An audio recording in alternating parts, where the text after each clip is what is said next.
Bonjour à toutes et à tous. Si vous ne me connaissez pas encore, je m'appelle Jocelyne Chassard, je suis citoyenne de la République française depuis 62 ans et demi et fonctionnaire dans l'éducation nationale, professeur en documentation depuis 33 ans et demi.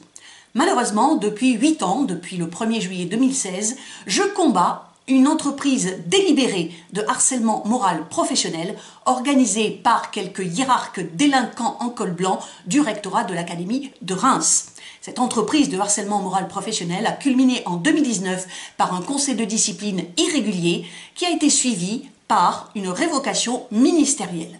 J'ai fait annuler cette première révocation en 2021, mais le ministère en a pris aussitôt une seconde et pour faire annuler celle-ci, je dois cette année 2025 déposer un pourvoi au Conseil d'État.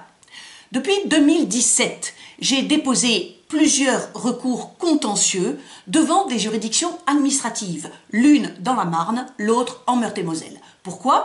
Eh bien, pour faire annuler des décisions défavorables qui avaient été prises contre moi par le rectorat de l'Académie de Reims. Alors, j'avais confiance dans la justice administrative et je pensais que justice me serait rapidement rendue. J'ai déchanté et j'ai constaté que au moins 3 membres du tribunal administratif de Châlons-en-Champagne dans la Marne et 3 membres de la cour administrative d'appel de Nancy en Meurthe-et-Moselle avaient pris parti pour le rectorat de Reims et contre moi. Ils avaient donc commis à mon encontre le délit pénal de déni de justice. C'est pourquoi j'ai été obligée à plusieurs reprises de déposer des plaintes pénales contre ces juges prévaricateurs. Malheureusement, les 3 ou 4 procureurs de la République à qui je me suis adressée n'ont rien fait. C'est pourquoi j'ai décidé en 2025 d'utiliser la procédure de citation directe. L'un de ces juges prévaricateurs s'appelle Olivier Nizet. Il est actuellement vice-président du tribunal administratif de Châlons-en-Champagne. Le 22 juin 2021, alors que j'avais déjà compris sa partialité et alors que j'avais déjà demandé sa récusation et alors que j'avais déjà porté plainte contre lui, le 22 juin 2021, donc un mardi, je l'ai interpellé publiquement dans la salle d'audience du tribunal administratif de Châlons-en-Champagne. Et je vais vous faire écouter tout de suite de quelle façon je l'ai interpellé. Monsieur Nizet, j'ai une déclaration à faire parce que je ne vais pas rester. Cette audience est totalement illégitime. J'ai porté plainte contre vous pour déni de justice. Depuis 4 ans, vous vous êtes montré objectivement le complice des délinquants en col blanc du rectorat de Reims. Et depuis le 16 décembre 2019, vous refusez d'utiliser vos pouvoirs d'enquête et d'instruction afin d'œuvrer à la manifestation de la vérité, afin de garantir l'égalité des armes entre l'administration et moi, et vous refusez surtout de faire respecter mon droit constitutionnel d'accès aux documents administratifs. Le rectorat de Reims détient actuellement 16 documents administratifs. Vous les connaissez parfaitement.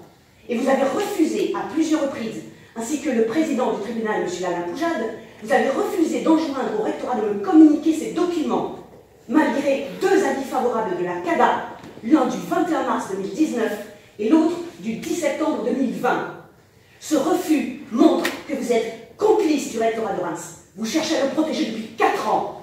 Vous avez rejeté, avec des arguments fallacieux et de mauvaise foi, 8 requêtes que j'ai déposées à la cour d'appel administrative de Nancy.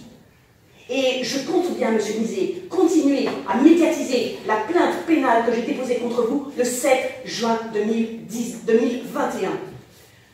Dernière chose, à la cour d'appel administrative de Nancy, j'ai engagé un second avocat. Parce que j'ai reçu dernièrement 2 témoignages d'enseignantes qui travaillent depuis septembre 2018 dans l'établissement dirigé par la principale des Ardennes contre qui j'ai porté plainte en 2016. Elle s'appelle Nathalie Aulas-Monfray. Vous avez refusé depuis le début de me croire lorsque je vous disais qu'elle harcelait des personnels. Déjà en 2016, il y avait 2 victimes, autres que moi. Leur nom figure dans le procès-verbal du CHSCT académique du 19 décembre 2016 que vous avez en votre possession. Mais comme vous ne lisez jamais ce que j'écris, M. Nizet, vous avez toujours cru la version mensongère du rectorat. Eh bien, j'ai envoyé à la cour d'appel administrative de Nancy, et notamment à sa présidente, Mme Sylvie Favier, j'ai envoyé les témoignages de 2 enseignantes qui disent exactement sur Nathalie Aulas-Monfray ce que je dis depuis 2016. Et troisièmement, j'ai prévenu ici le 28 mai dernier, qui était présidé par un autre juge, un peu plus correct et un peu plus impartial que vous, J'ai prévenu que le 26 mai 2021, j'avais découvert une fraude énormissime dans mon dossier administratif, avec des écrits de la secrétaire générale d'académie de Sandrine Conan, qui écrit que, à la page côté 737 de mon dossier, ont été agrafés 2 rapports qui datent de 2013, du 26 juin et du 16 octobre 2013. Je connais ces rapports parce que je les ai en main depuis 2013. Or, ils ne se trouvaient pas dans mon dossier lorsque je les consultais pour la première fois le 13 juillet 2016. Et ils n'y étaient pas non plus lorsque je les consultais pour la dernière fois le 13 février 2019. Et j'en ai fait faire un constat d'huissier le 13 mars 2019. Ce qui veut dire, M. Nizet, qu'après le 13 mars 2019, eh bien, le rectorat de Reims, et plus particulièrement M. Cyril Bourgerie, qui est responsable de la tenue de mon dossier administratif, a manipulé une nouvelle fois mon dossier administratif. Il a agrafé des rapports qui n'existaient pas lorsque le dossier a été transféré d'Orléans à Reims. Et vous avez refusé, alors que je vous l'ai demandé à plusieurs reprises, vous avez refusé d'enjoindre au rectorat de me laisser consulter en urgence mon dossier afin de faire constater cette fraude. Et cette fraude confirme ce que je dis depuis le début, c'est-à-dire que le service des ressources humaines du rectorat est totalement complice des 2 principales contre qui j'ai porté plainte. Et depuis le début, il y a manipulation de mon dossier, à commencer par le versement dans mon dos, entre le 23 juin 2016 et le 30 juin 2016, le versement de 12 textes mensongers et diffamatoires. Ça s'appelle la violation du principe du contradictoire. Et M. Nizet, depuis 4 ans, vous participez à la violation du principe du contradictoire qui est constitutionnel, du principe du respect des droits de la défense qui est constitutionnel, du principe du droit d'accès aux documents administratifs qui est constitutionnel, depuis la décision du Conseil constitutionnel du 3 avril 2020. 853 QPC. Donc cette audience n'est qu'une mascarade de justice.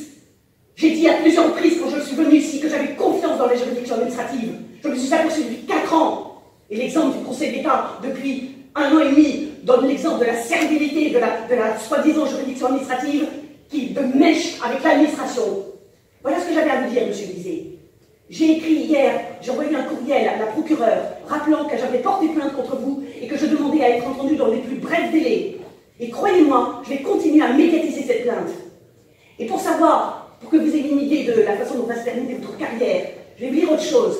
Dans le dossier 1902-704, que défend soi-disant notre Chauffour, qui n'a pas eu communication des mémoires en réplique que je vous ai adressées d'ailleurs, eh bien, il y a un médecin expert agréé, ex-agréé, qui s'appelle Hugues Collin, médecin expert psychiatre, qui m'a, entre guillemets, expertisé le 21 juin 2018, qui a attendu 9 mois pour rédiger son rapport, et il l'a envoyé directement, le 3 avril 2019, il l'a envoyé directement à la DSDEN des Ardennes. Ça s'appelle violation du secret médical. Et j'en ai des preuves.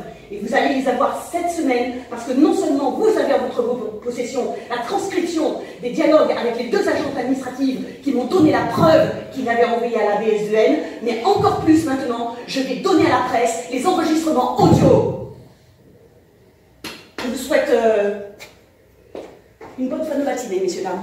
La déclaration que vous venez d'entendre figure mot pour mot dans un procès-verbal d'audience que j'ai obligé Olivier Nizet à me communiquer.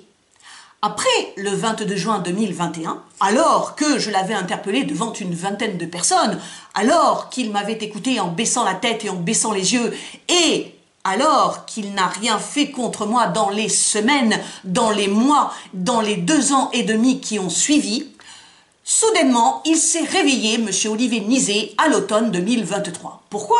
Parce que le 26 juin 2023, presque 2 ans après mon interpellation publique, j'ai fait un direct sur ma chaîne YouTube pour rappeler qu'est-ce que c'est le déni de justice et pourquoi j'accuse certains membres de juridictions administratives de déni de justice. Et là, Olivier Nizet a porté plainte contre moi pour diffamation à cause de ce que je disais dans ce direct. Il n'était pas seul, il s'est fait accompagner par un de ses collègues tout aussi prévaricateur, membre de la Cour administrative d'appel de Nancy qui s'appelle Éric Mess. Eh bien, la vidéo que vous venez de voir, mon interpellation publique d'Olivier Nizet le 22 juin 2021, je vais faire verser ce document, cette pièce, dans la procédure de la plainte en diffamation de Olivier Nizet et Éric Mess contre moi. Et nous verrons bien comment Olivier Nizet expliquera au juge du tribunal correctionnel de Paris pourquoi il est resté sans réaction pendant 2 ans et demi après mon interpellation et mes accusations publiques. Si vous voulez en savoir plus, je vous donne rendez-vous demain soir, le lundi 6 janvier 2025 à 20 h.